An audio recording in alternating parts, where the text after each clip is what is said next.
Hey, welcome everyone. Thank you for coming for this community conversation here for Hunger, Hope, and Healing. I am your host, Sarah Joy Marsh, and I'm so glad to be able to be with you.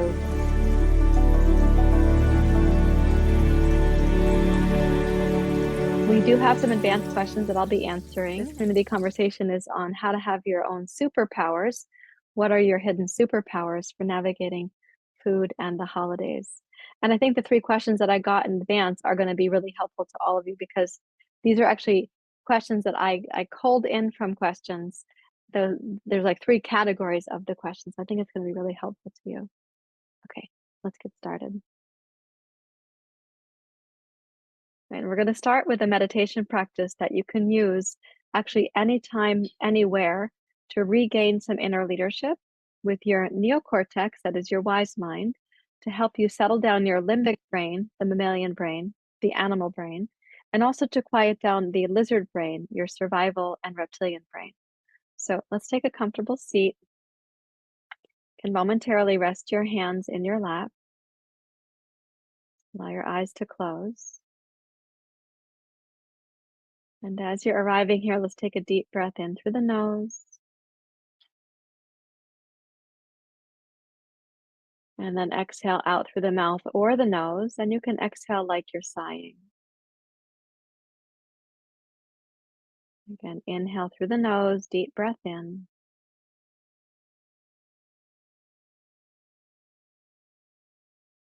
And then exhale like you're sighing.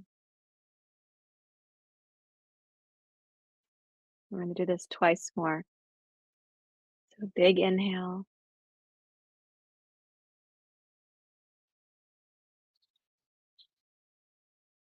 And a sigh.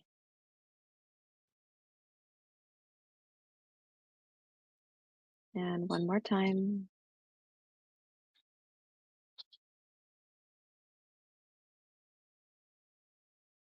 And then sigh.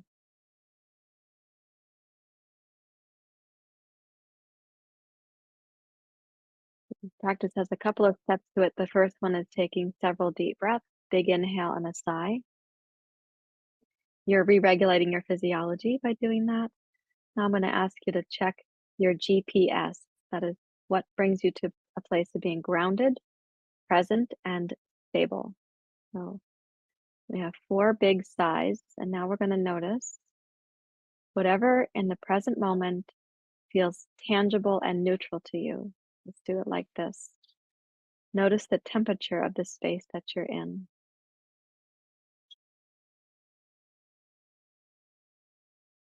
As you breathe in, acknowledge whatever that temperature is. And when you breathe out, practice accepting the temperature as it is, whether it's pleasant or non-pleasant.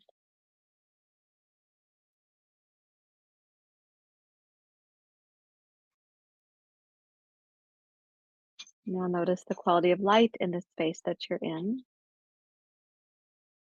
And we're going to breathe in, acknowledging that quality of light.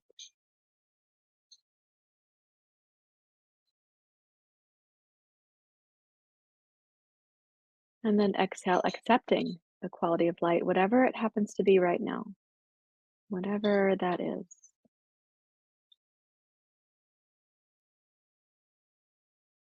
And then breathing in any fragrance in the space that you're in right now, any aroma at all. So breathe in through the nose, practicing acknowledging the fragrance.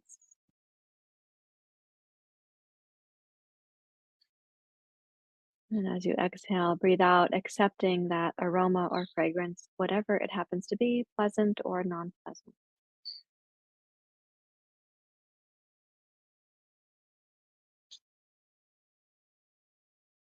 And then the sounds in your environment, whatever they happen to be. Acknowledge that the sound is happening in the present moment, whether it's likable or unlikable, pleasant or non-pleasant, it is what's happening. So as you breathe in, practice acknowledging that.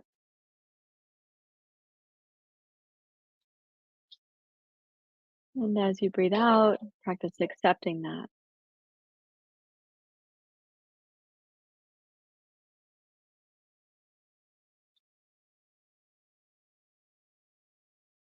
And so now we're going to do that briefly with each one of those stimuluses. So each of those is related to your senses. And if you're sitting at home in an environment that you have some control over, that's really different than being at a holiday gathering or being in an airport transitioning to one city to the next, or being on the freeway or the travel way and not having so much control over all these things. So we're not looking for, are these senses within your control? Are these experiences pleasant or non-pleasant? We're actually acknowledging that they might be one or the other, but we're not putting a big preference on it because we don't want to stimulate the limbic brain right now. We don't want to stimulate the lizard brain either. We want to bring awareness to the neocortex, to the part of the brain and the mind that can bring you back to the present moment, where you're going to have a whole brain and the resource that you need for sanity and clarity and balance and for the superpowers for the holidays, you'll need to have your neocortex as one of those resources. Right, so let's do this practice again now briefly. We'll do 4 breaths, big inhale, we'll add a sip and a sigh, and then the 4 senses. We're doing only 4 senses because we're going to do what we're hearing, what we're seeing for light, what we're sensing. We're going to use temperature for that, and then also what we're smelling. We're not going to use the 5th sense of taste simply because we don't often have a direct experience of taste in those moments. These are brief moments to pause wherever you are, to bring yourself back to the present moment, to be grounded, present, and stable. So big inhale through the nose, little sip of an inhale on the top of that, and then a sigh 4 times, and then 4 senses. So breathe in,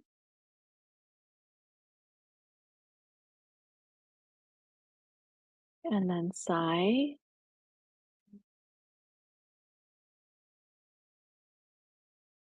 Breathe in, big inhale, little sip, and then a sigh.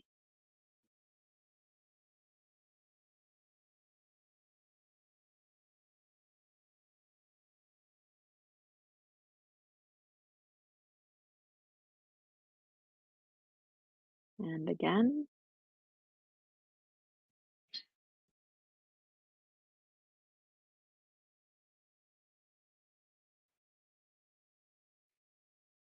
let that sigh be really complete. We'll do it one more time. Big breath, little sip, and then a sigh.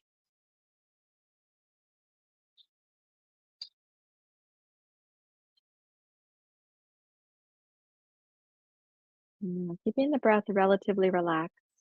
Inhale, acknowledging the temperature in the space that you're in.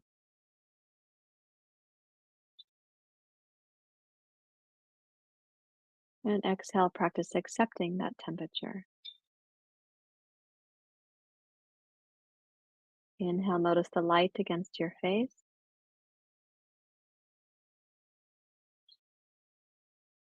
And exhale, practice accepting that light against your face.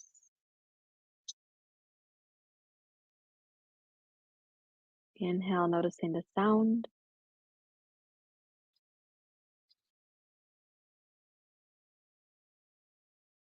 And exhale, accepting whatever sounds are around.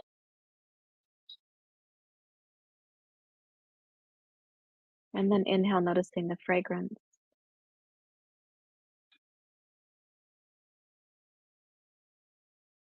And exhale, accepting that fragrance, whatever it happens to be. And then you can put your hands together at your heart and appreciate your efforts to be here and these efforts we've just made right now to bring the neocortex into the room.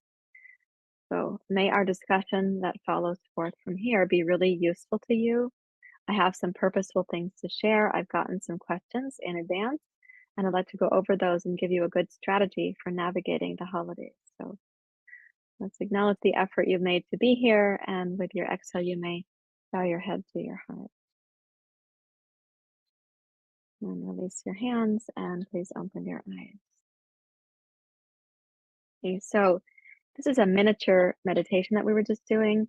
You could do it on a bus, you could do it on a train, on a plane, you can do it at the dinner table, you can do it while waiting in line in a restaurant. People don't have to know that you're doing this particular practice, but you can do it within 4 breaths with those little sighs that come after the big inhale and 4 senses that you're acknowledging. And the idea is that you're adding to the capacity for your neocortex to help you arrive in the present moment. So, with the questions that I've gotten in advance, this has to be stated again and again that we must have the neocortex online in order to navigate successfully when there's the likelihood of turbulent terrain. You know, turbulent terrain can be anything outside of us, but can also be turbulent terrain within us, our own reactions, our thoughts, our emotions, our uneasiness. Now, a lot of that internal turbulence is stimulated from the limbic brain. It's coming from the memory centers, the memory of many decades past, memory of sense impressions, flinches, foibles, things that you've been stressed about, the frenzy, the urgency, the fear. So the memory center in the limbic brain is called the hippocampus. It's very closely connected to your amygdala, and together they end up creating this kind of smoke detector reaction in the brain where the hippocampus senses what's happening inside or externally, interprets it based on past memory, because its job is to alert the amygdala that you're in trouble. And so these past impressions can end up stimulating fear reactions in the present moment if the limbic brain is in charge of what you're thinking, feeling, and doing. The limbic brain is also, because it's so fast acting and it can quickly take over the neocortex, it's often looking for solutions in the form of soothing, escaping, hiding. You can think fight, flight, freeze, submit, and that can take the form of fight, like feeling combative with the present moment, feeling set against the present moment, being in a mode of refusal about the present moment, being resistant to the people around us in the present moment. And while many of those stimuluses may have very valid reasons for being activated, in the present moment, the activation is going to feel bigger when the past impressions have not yet been solved, resolved, addressed, or understood. In a similar way, flight might happen for you, right? If fight isn't one of your options, flight could happen, like taking flight, dissociating, leaving, separating from a relationship, even moving to the other room to get away from somebody. Sometimes hanging up on a person on the phone is a way of taking flight. Taking flight from yourself, which I call self abandoning.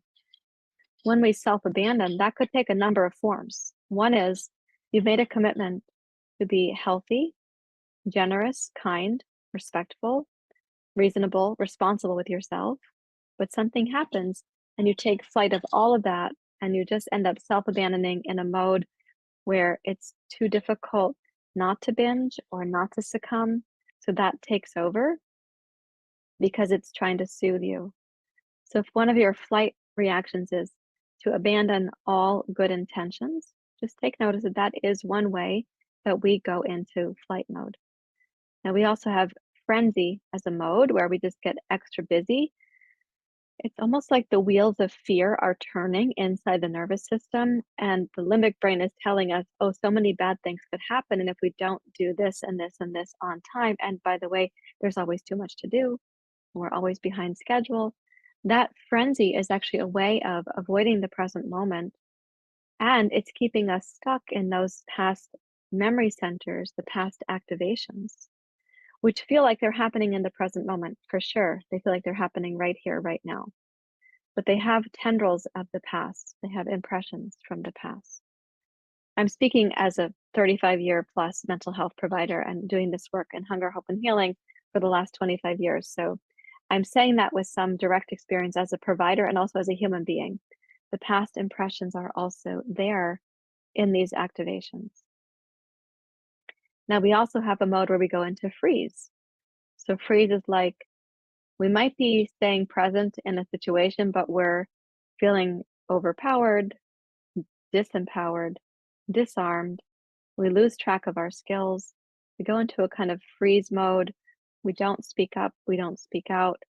Other people make decisions. We might get kind of very like still, or you might sometimes see people get kind of a stone face, like they're not really there, they're not really tracking. They're actually highly stressed at that moment, as we are when we're doing that too.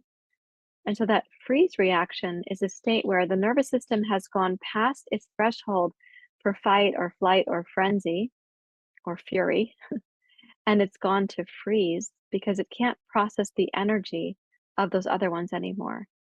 So it's a little bit closer to the giving up mode, where we're going from the limbic brain now down to the lizard brain, which is more primitive than the limbic brain. So in that freeze reaction, we can feel like, I'm just going to bear it until I get out of here. I'm just going to bear the circumstance until I get out of here. And how might we bear that circumstance? We could bear it with food, with alcohol, with acquiescing, with just like nodding and smiling or doing what seems like the socially acceptable thing, but we're not really there. We're not really in ourselves.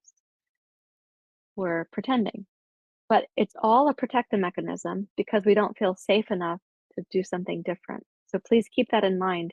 None of these behaviors are fundamentally bad or wrong. They're protective mechanisms, protecting us from the danger that our limbic brain and our lizard brain are telling us are there, right?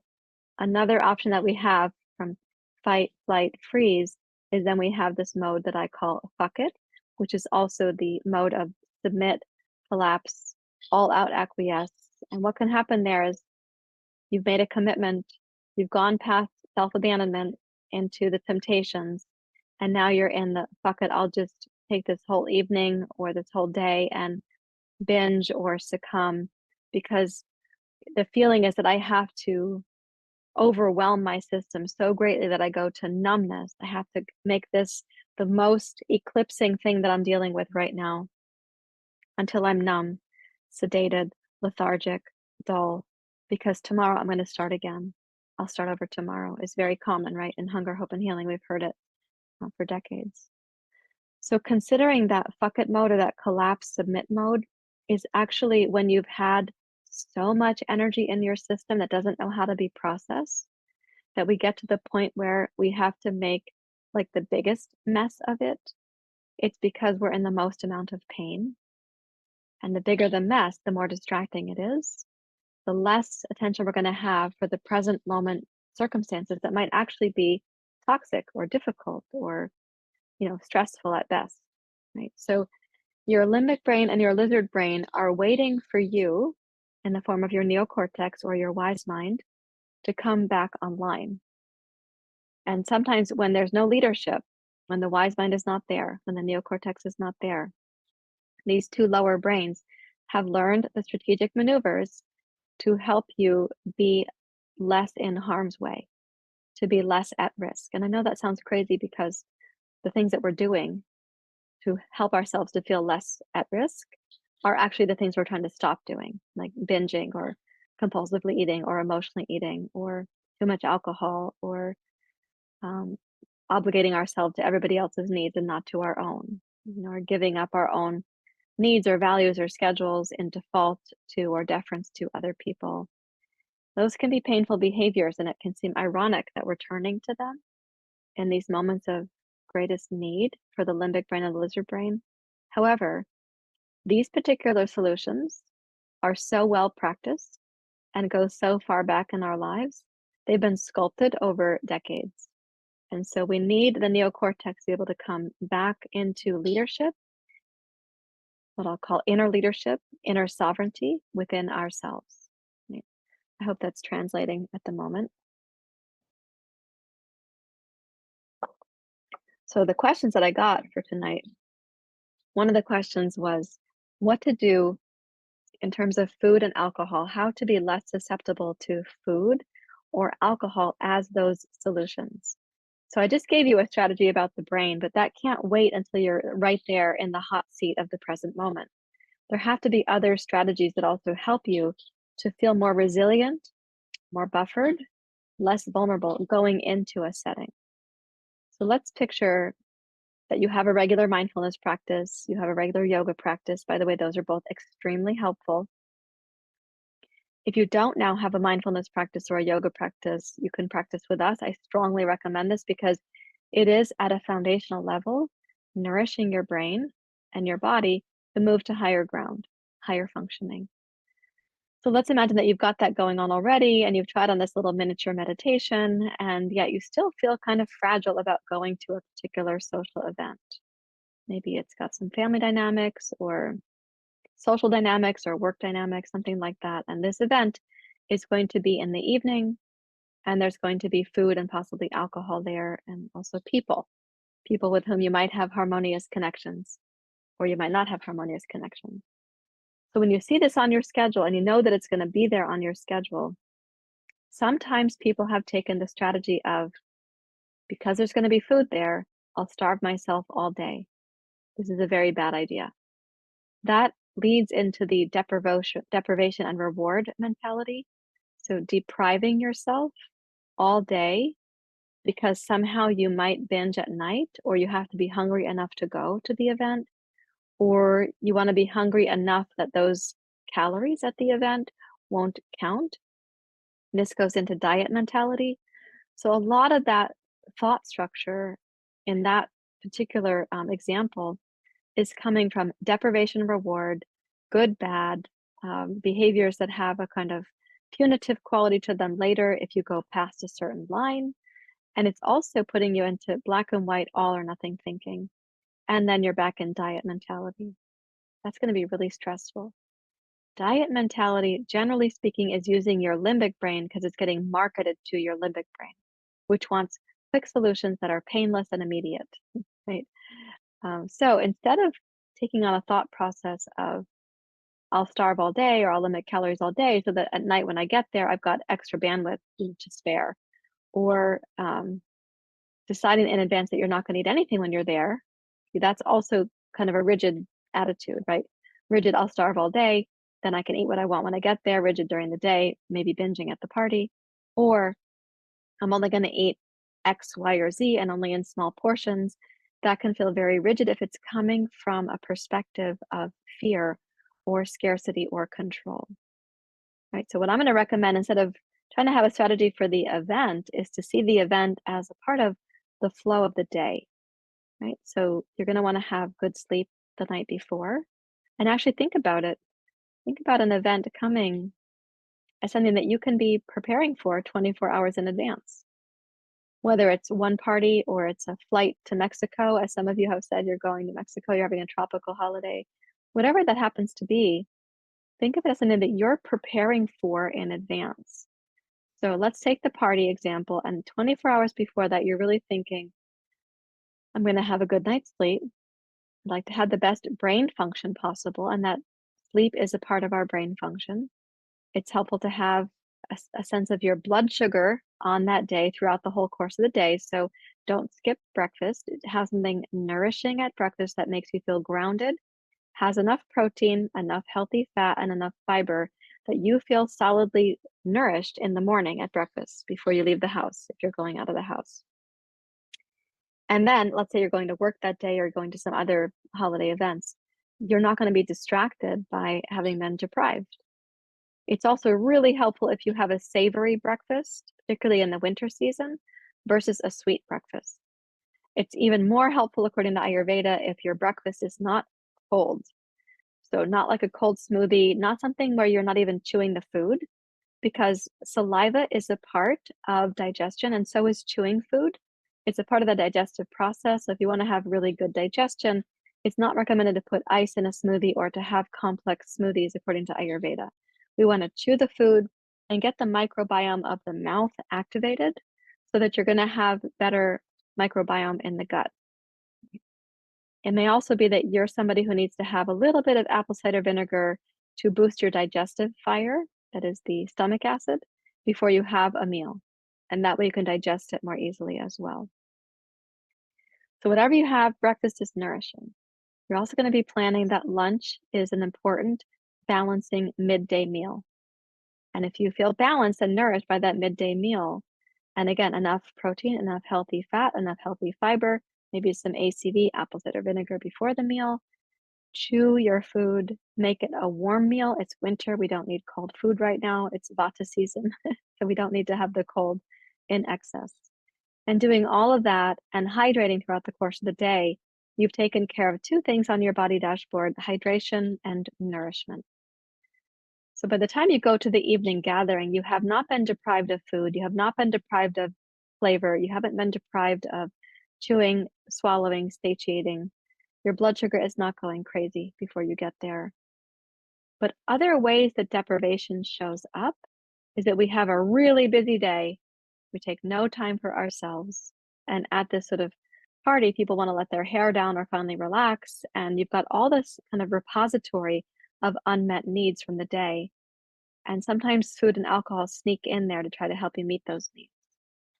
So, a couple other things to do during the day. One is to take enough what I'll call breathing breaks or pranayama breaks, to take a few of those in the morning and in the afternoon, particularly if you're at work, to take a little time out. You could do our 4 breaths practice right here with the 4 senses. It takes you less than a minute, but it taps your neocortex back in, tones down the volume on the limbic brain and the lizard brain, and gives you a little bit more buoyancy or float ability on the ocean of the day.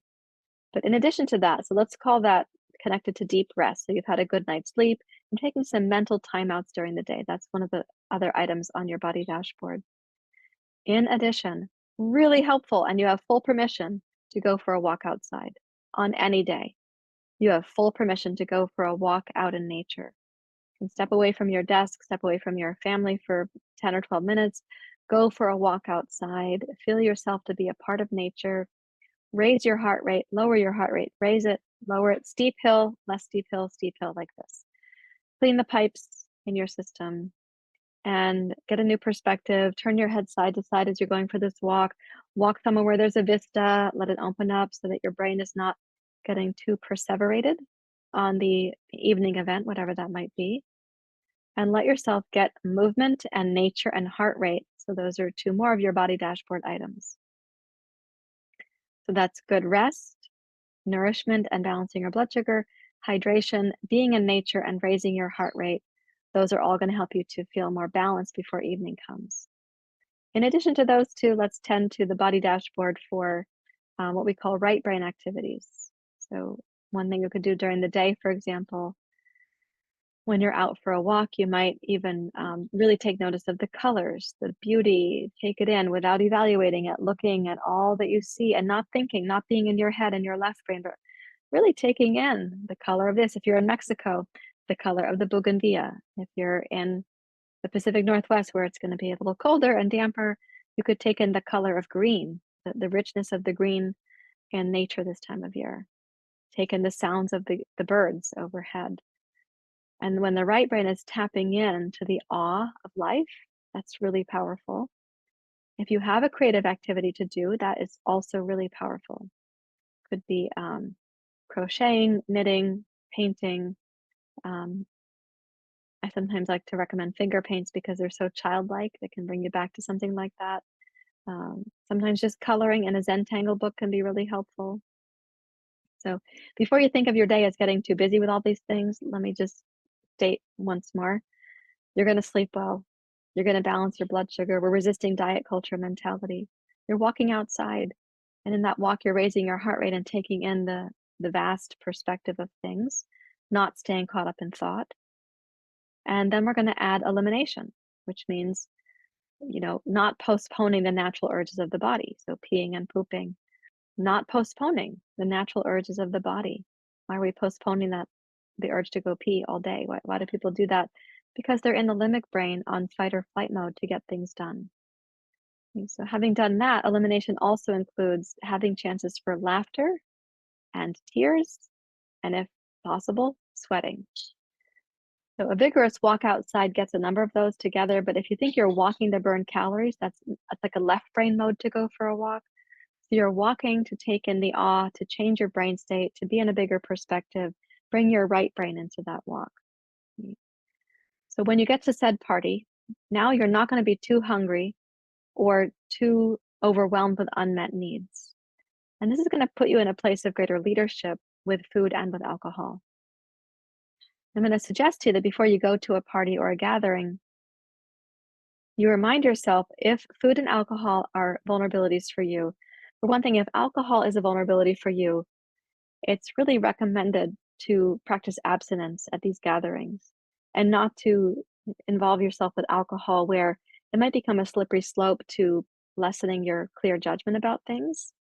We have less impulse control, we make less good decisions. And sometimes it's just a sip or two, and then you're down that rabbit hole. So you could reserve alcohol if you're not someone who's practicing abstinence or recovery from alcohol, or you don't feel like you're really dependent upon it, but occasionally you use it in a way that you feel like, oh, that led to my food behaviors. You could practice reserving alcohol for thoughtful, mindful experiences during the holidays and not just frivolously or, socially engaging in that because everyone else is doing it. That can be pretty overwhelming for the brain. We may not recognize it because it's so socially acceptable, but I'm making a suggestion that you don't lessen the leadership of your neocortex by having the substance known as alcohol and other things that cross the blood-brain barrier and make you feel less capable of good decisions, right? Sometimes we reach for alcohol because it's an anxiety management technique, but we reduce anxiety about one thing and then we create regret about other things. So before you get to the party, I'm going to recommend that you say things to yourself like, food cannot meet my deepest needs. Food cannot meet my deepest needs. Alcohol cannot meet my deepest needs. And you know what? Our deepest needs may not get met at a party. That might not be the place for us to expect that to happen. But sometimes we go into a social setting and we have this bundle of needs. Of course we do. And it's like, oh, there's people and there's a need meeting opportunity, and we're hoping that it's going to happen. We might be subconscious to it. We're hoping for this kind of connection or that kind of connection, or really deeply being understood, or at least being respected and having mutuality and feeling not too socially awkward. And that might not be how it goes because some settings are not there for genuine, authentic exchange. It's like a party to get through in some cases. It's not a place of deep mutuality, reciprocity, and authenticity. So don't set yourself up for that. So when you go in, when you're heading to the event, food cannot take care of all my deep needs. My deeply seated needs do not need to be numbed by food. I don't need to cause myself to feel lethargic, regretful, ashamed tonight. I don't need to do that to myself. So whatever positive phrase you can use on the way to the gathering that reminds you from the neocortex, it's telling the limbic brain and lizard brain, hey, this behavior can't really soothe those things that are deeper because the behavior of food is not actually soothing the deepest needs. It's just covering them over. We're not getting to even know what they are. They're getting hidden from us. Just one moment.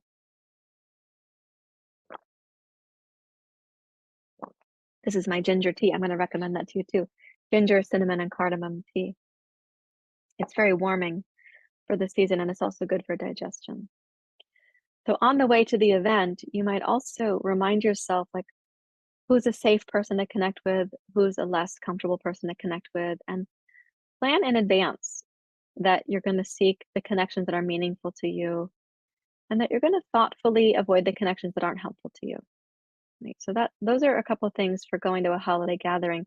I also recommend, wherever possible, that you notify the host or anybody else that you're going to arrive like a little bit late, because you can avoid the awkwardness at the beginning of the gathering. Or if you love to be on time or early, let the host know that you're going to arrive early. Is there anything that you could do to be of help so that you have a function when you get there, right? So whichever side of that you land on, is it better to arrive a little bit late and not feel like the first one there and not too awkward and so on, and try to like be more of an observer, a witness? You're not an actor on the stage of the party. You're kind of observing from the audience at first and trying to keep your sea legs. You do your 4 breaths, your 4 senses. Or are you someone who has to arrive early with a task to be of help and give yourself a place, a structure, and a role that you'll have for the event? Then it is also completely fine to leave a party or a gathering at the time that you need to go. If you have a duration where you feel like you can handle it, you can tolerate it, it's okay for you, and you know that that arcs out at, I don't know, 45 minutes or an hour, whatever that is, you have permission to leave early. You also have permission to, if it's going to be a long gathering, like a family gathering, sometimes think of like Thanksgiving where it's hours and hours, you have permission to go for a walk outside. You have permission to take a quiet time out somewhere, like go to the bathroom and take a time out in the bathroom, do your 4 breaths and your 4 senses. Or you could tell if you're going to a party where it's a person's house, you could ask, "Is there a quiet room that I can take a personal time out in?" Um, and if you know people well enough to tell them that you're doing this for your mental well-being, you've been pretty stressed lately, or like in my case, I can just say, "I still have a brain injury, and it's really helpful for me to have a little timeout space when I need one," which is still the case for me. Okay. Another question that I had was, how do you set clear boundaries with people who don't have clear boundaries? This is really important, and I'll go through this one a little bit quicker because I know people feel short on time all the time now. So if I talk to you too long, you're going to sign out. Of course, those of you who are here, whenever you have to sign off, it's totally fine because we're recording the session. But let's discuss now. How do you set clear boundaries with people who don't understand boundaries or who don't have boundaries? So I often talk about this in Hunger, Hope, and Healing as if you were on a ladder that has developmental rungs, and other people are also on their own ladder with their own developmental rungs. If you're developing clear boundaries because you know that having a sense of your own clarity and dignity and safety and your own value system is important to you, and that your clear boundaries are never actually a no to somebody else, it's a yes to you. It's not a criticism of anybody else, it's a support to you. If you already know this, you're several rungs up on the ladder of development. I have a cat in my lap that's shedding hair in my face and my nose. She's purring so graciously. You can't hear her, unfortunately. So, your clear boundaries are a yes to you, they're not a no to anybody else. Your clear boundary is about your own value system, what you can do, what you can't do. Maybe you have a value system right now, and I recommend this to you if you're here in Hunger, Hope, and Healing, a value of not depleting yourself, a value of not overextending yourself at the expense of your well being, or not being the most indispensable person in your community or your family. Other people can learn to step in, and they can also be of help instead of it kind of falling to you all the time. So, looking at the ways in which doing too much or not having clear boundaries could deplete you, exhaust you, generate resentment, and restlessness. So, you're kind of agitated about things. Those are expenses on your vitality. Whereas some simple, clear boundaries are going to preserve your vitality and even help you to build that vitality and resilience.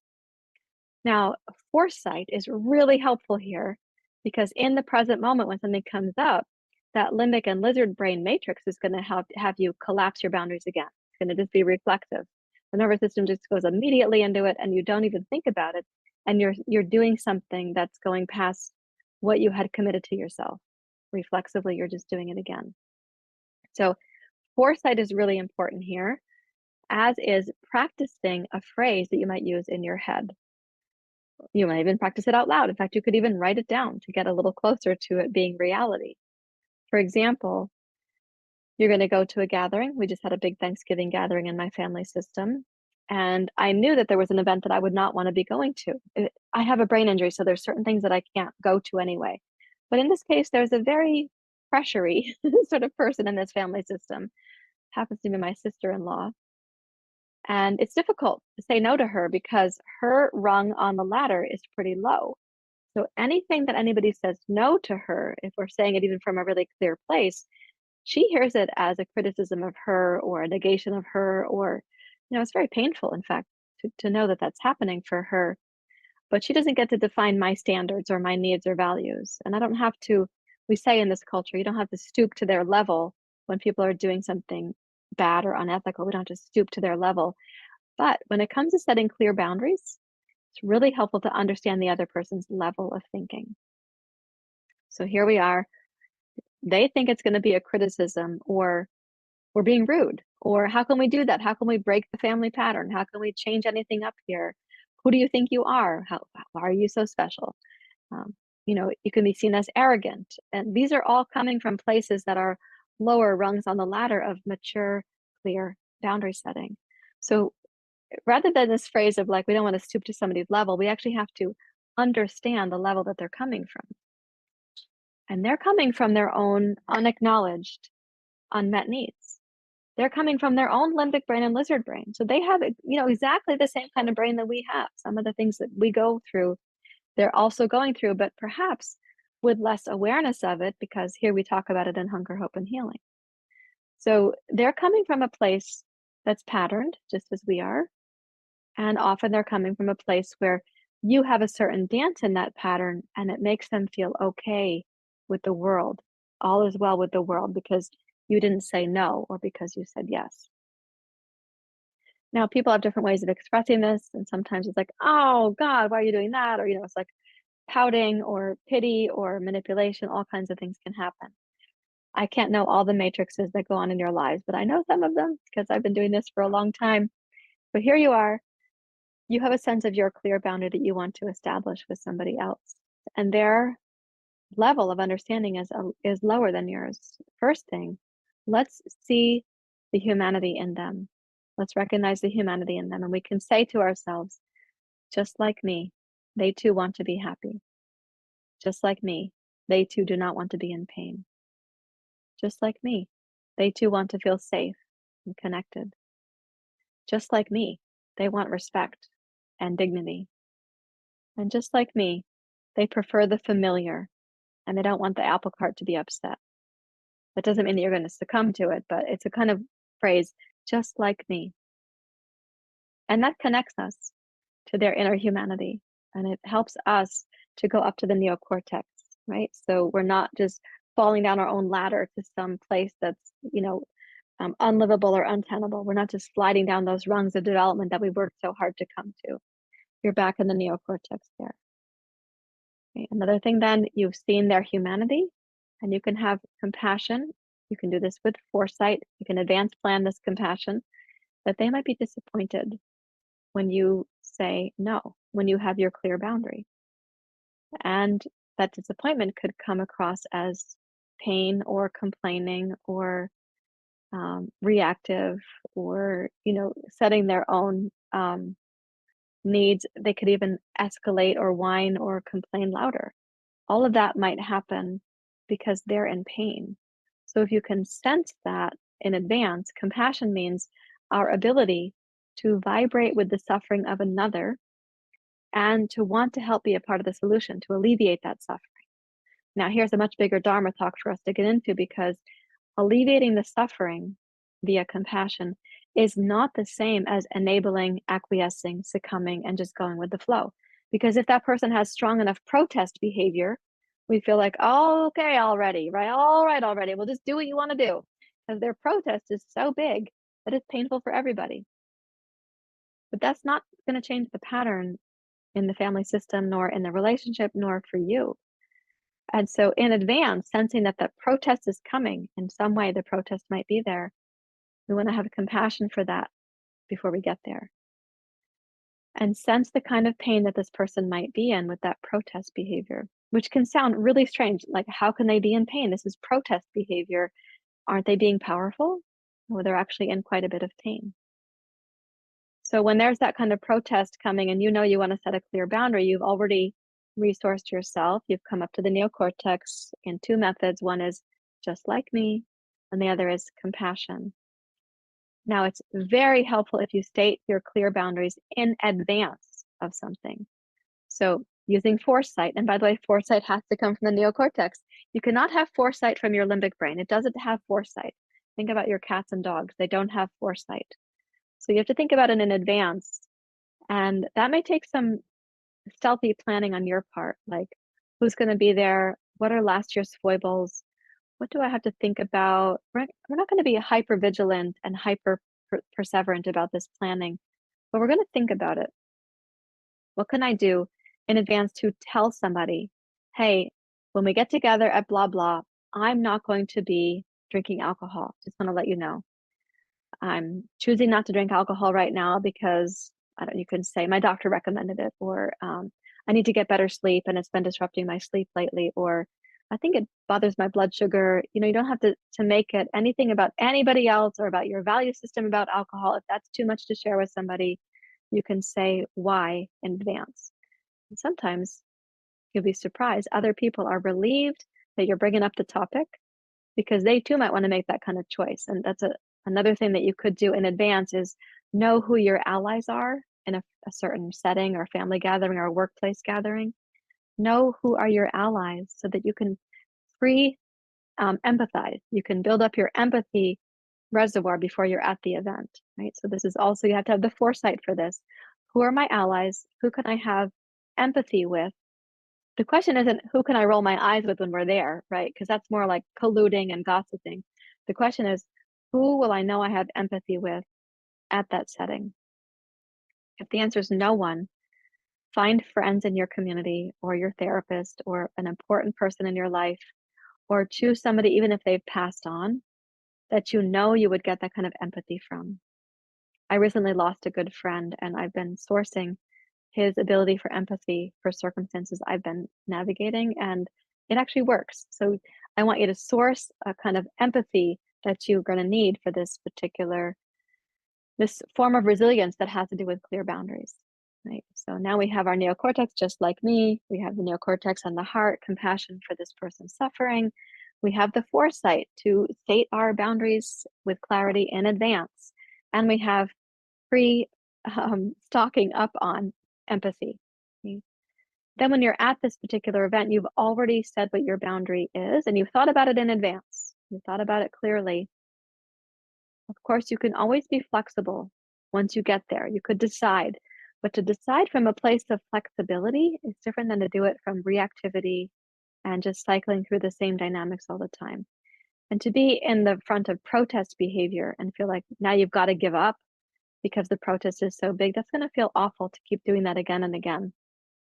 But once you're at the event, you've pre-planned some things, you're going to feel more properly inflated, which we call personal buoyancy. In other words, if you were a physio ball, you're inflated just enough that you can use the physio ball. If you're a bicycle tire, it's got enough inflation that you can actually ride that bicycle. It's going to be all so much easier to do, right? So to set clear boundaries, sometimes you have to do it in writing.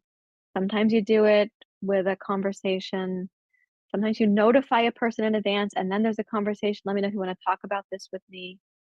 But all the while, your clear boundaries are going to come across as more respectable when you're speaking from your neocortex and your heart versus from judgment, fear, reactivity, apprehension, and so on. So those are some things I recommend for how to set clear boundaries with people who don't understand clear boundaries.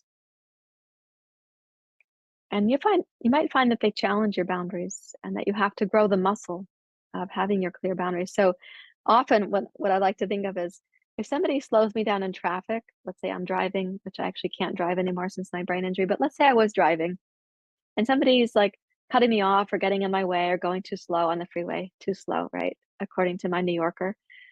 I like to thank that person for like, oh, you're just waking me up to the mutual shared road here. Gotta practice more safety, or up. Thanks for slowing me down. And sometimes when we're facing a difficulty, we can say, the friction that I'm facing is going to grow the muscle that I need to develop my skills in this area. So may this friction be understood as it's going to actually help me to grow right now and not like the universe is against me, right? Which could be a feeling we get in the limbic brain. Oh, the universe is against me, which is a translation of my needs aren't getting met. I don't feel seen. I don't feel understood. And that kind of pain can go way, way back into our earliest life. So let's use these difficulties to strengthen the muscles that we're building to set the clear boundaries also. Now, I was asked one more question that I'll answer briefly because I'm going to reference things that I've just said over the last while. And then I'll see what other questions might be present here. So I was asked the question, okay, what are the 3 key things I can do? Because people love to have 3 key things or 5 key things or the 1 key thing that I can do to make these superpowers come on board. Okay, the first one is connect to your neocortex, because without it, you have no superpowers, right? Without it, there's no strength that we can use in the neocortex and the wise mind to overcome the long history of the limbic brain and the lizard brain. And those 2 centers in the brain, those 2 lower brains, will end up taking over. They'll be driving the bus, as we say.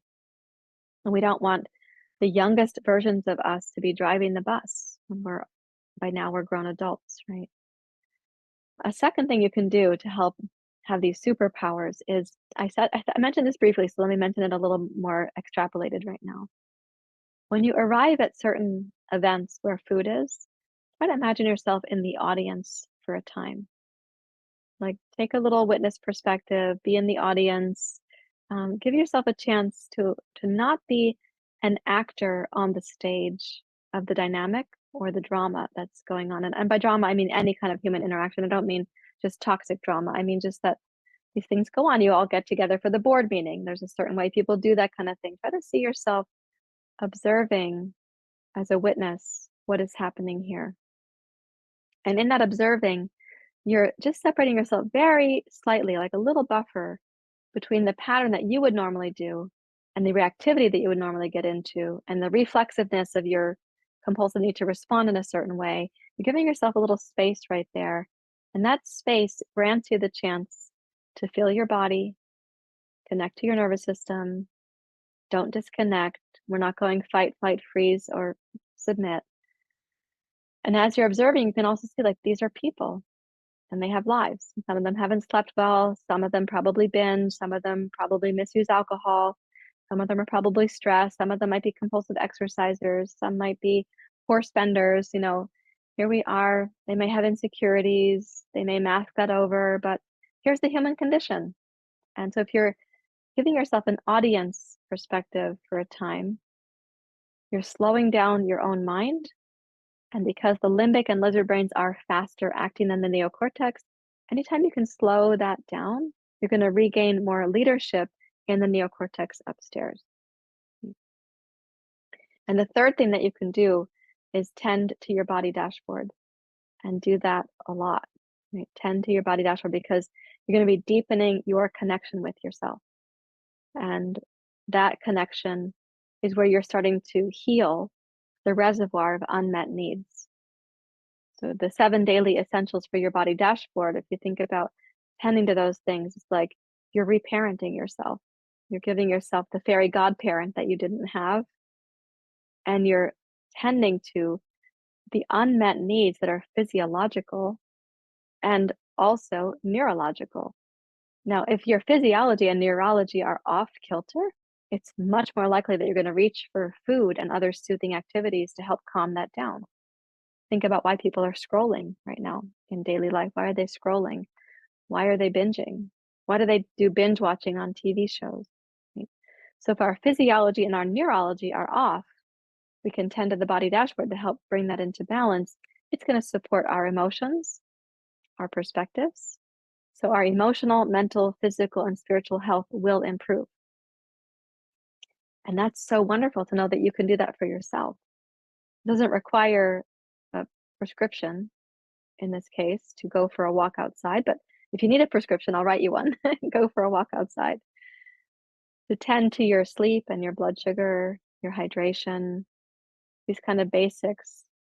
It's very empowering actually because you're in a sea of societal pressures not to tend to these things, which is really kind of crazy making to think about, but people are so busy and there's so much going on, you're pressured to disconnect from yourself all the time. So being able to reconnect to your body dashboard is very empowering. As you pull back the reins of self-leadership and self-sovereignty, you're going to feel capable of making better decisions for yourself. And I can tell you from the work that I've done for decades now and my own recovery that it is possible to have complete freedom from these old behaviors by the healing that we're doing for the brain, the mind, the heart, and the body. Yeah, so thank you very much for joining me for this time. I hope it's been helpful to you. And as you think about and reflect on anything that I've said here, please do leave a question or a comment. I'm happy to come back for another discussion and to answer those questions in a setting like this. So thank you very much. Thank you, everyone.